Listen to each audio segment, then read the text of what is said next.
today's topic, we have the case of retraction of Rizal. We will find out whether he retracted his statement or did not against Catholic Church. Maybe some of you are curious about the retraction. Retraction is when a person withdraws their statement against or admits that their information are false.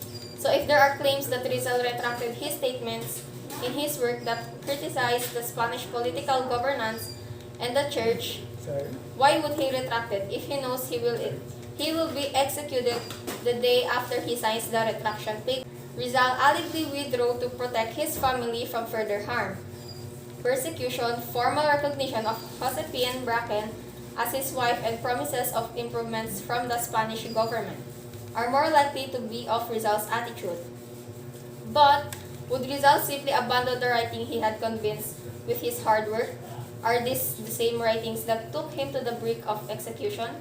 Did Rizal in the last moment of his life really retract it? Good afternoon, everyone, especially to our beloved teacher, Ms. Mitzi Codiera, and to the affirmative team. Today, I would like to introduce of our debate topic, which is the retraction of Rizal. Introduction. The issue was claimed to be true by the Roman Catholic defenders, but asserted to be decepted by anti-retractionists.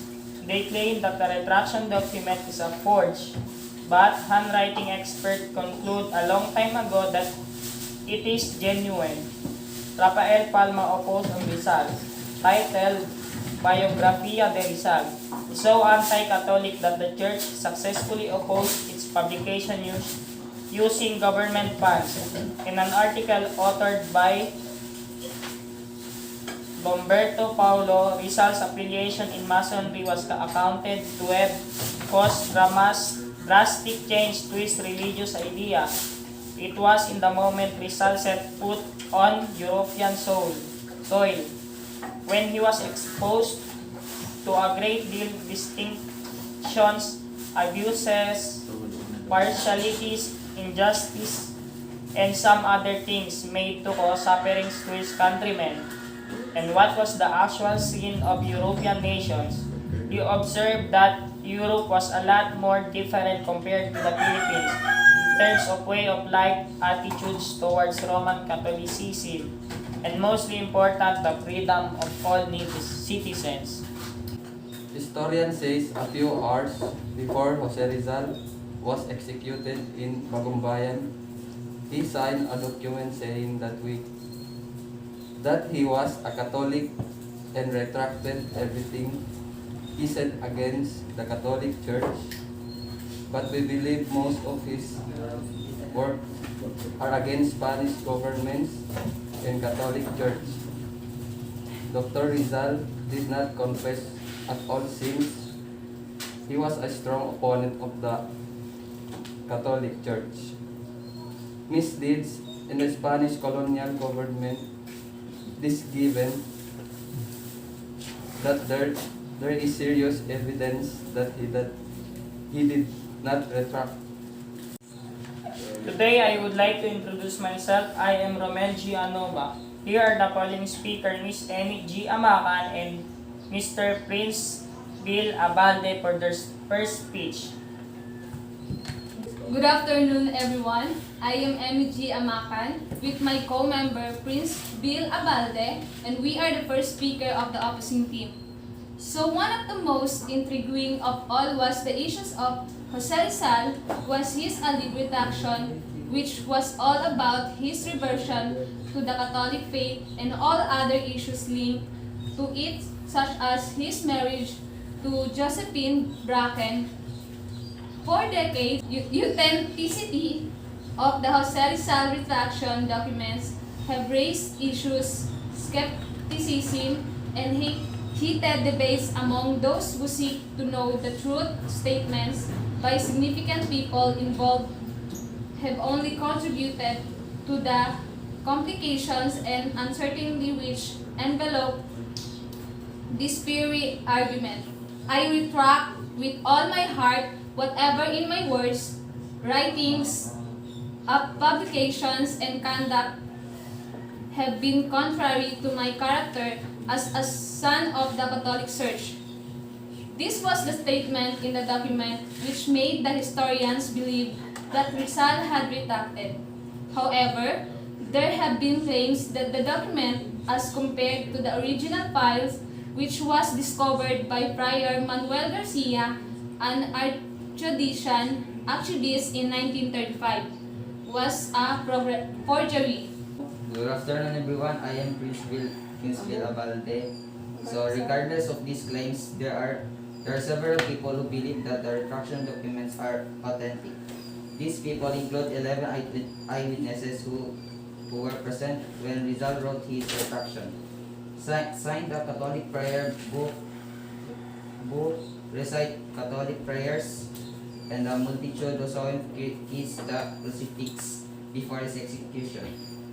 Per Marciano Guzman, a great grandnephew of Rizal, cites that Rizal 4 confessions were certified by 5 eyewitnesses, 10 qualified witnesses, 7 newspapers, and 12 historians of writers, including Aglipayang bishops, masons, and anti-clericals.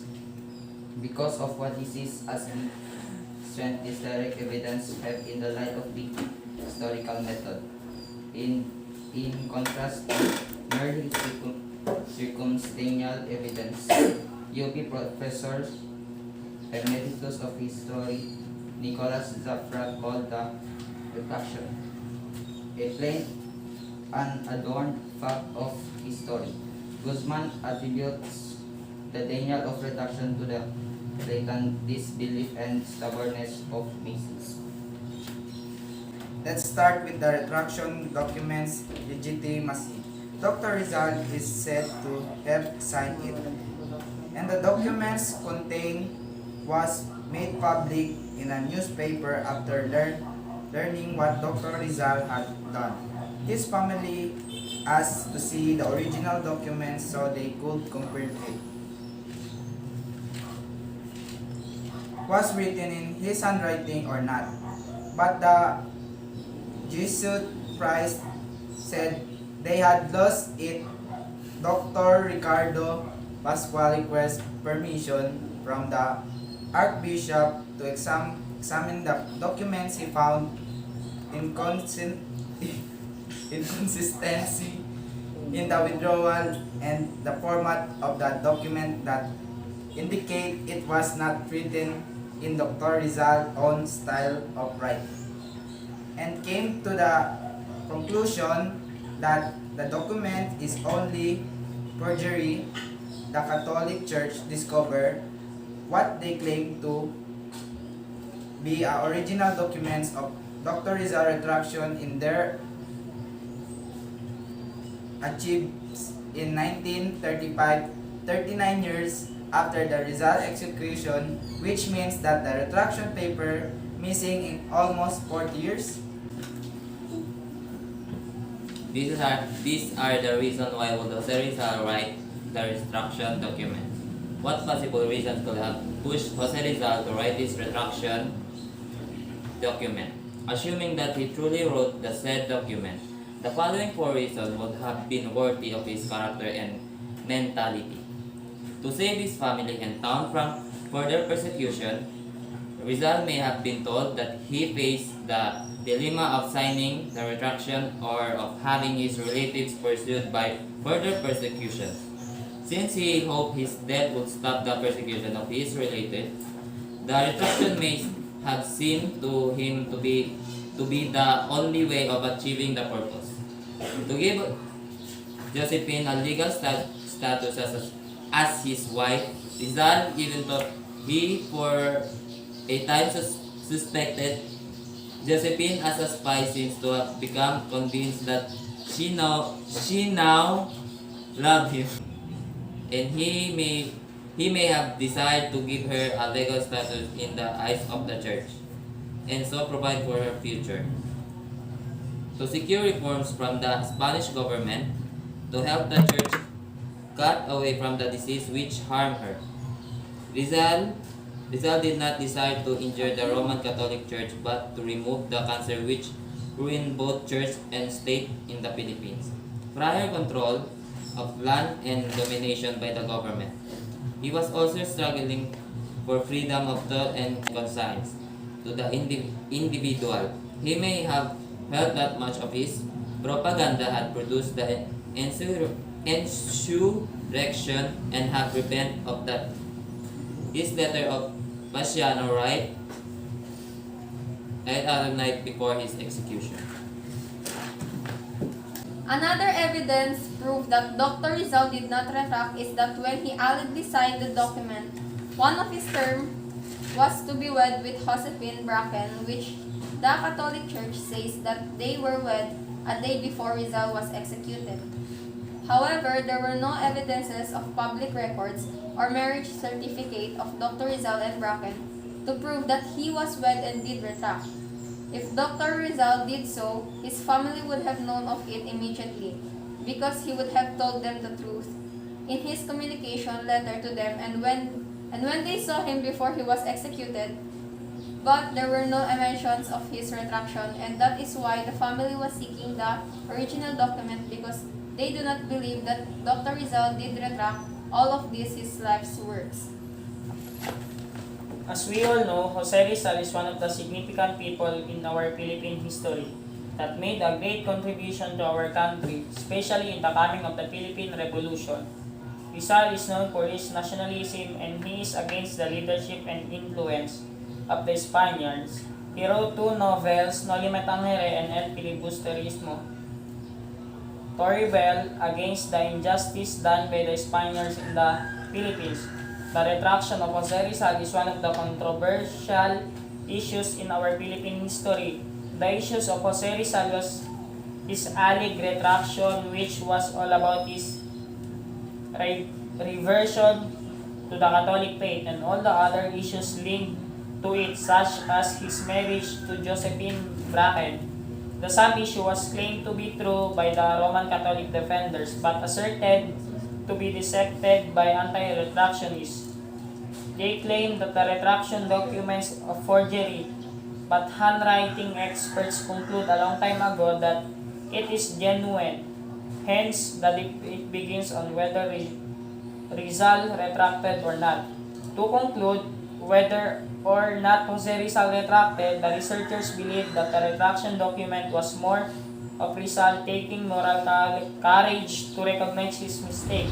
Perhaps, it may be true that he retracted and reverted to his faith, but this does not diminish Rizal's stature as a great hero with such greatness. As mentioned in the document entitled Ang Bayaning Third World, Joel Torres' impersonation of Rizal told the time travelers that whether he retracted or not, it does change what he has already done and what his writings have already achieved. Furthermore, Senator Jose Jokno once stated, surely whether Rizal died as a Catholic or an apostate adds or detracts nothing from his greatness as a Filipino, Catholic or Mason. Rizal is still Rizal, the hero who courted death to prove to those who deny our patriotism that we know how to die for our duty and beliefs. Even the bravest of creatures have some fears, but this is not enough to stop them from moving in the path they are destined to walk upon. Stand by my point that Dr. Rizal did not stop as he remained as defiant as he was too often operations that